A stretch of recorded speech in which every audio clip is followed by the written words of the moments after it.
New equipment, who she? I was handcuffed and chained to a bed while I gave birth to my daughter in prison.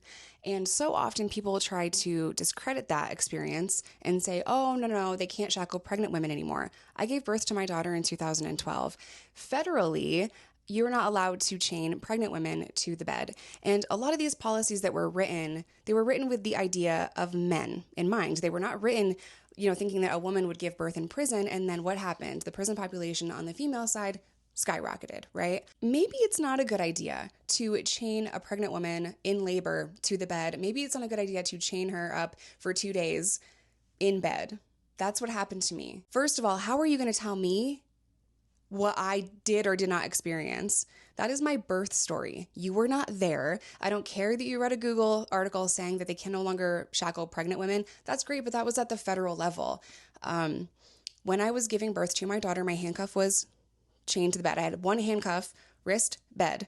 And then after I gave birth, one of my legs was chained to the bed. I had to ask to get up to go to the bathroom. The guards would not let me walk around the hospital room so that I could heal properly. And I didn't heal properly. It was fucking excruciating. And then I had a mental break when I got back to the prison and I was kept in the infirmary for 2 weeks because I just snapped. I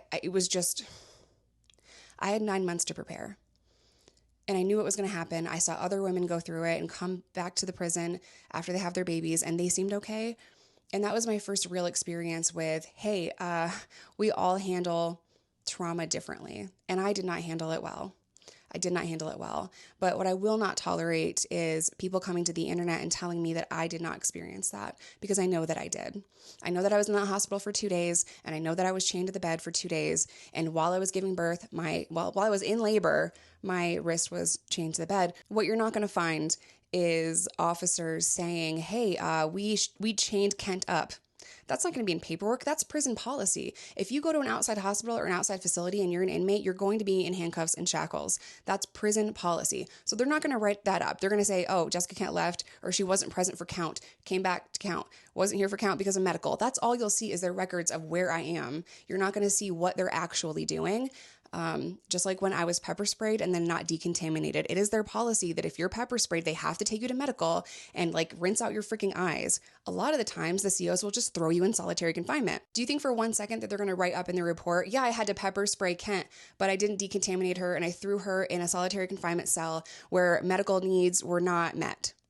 No. So the paperwork doesn't match the experience 99.999% of the fucking time, because COs are not going to write up the actual policy they followed or the policies that they ignored. That's not how prison paperwork works.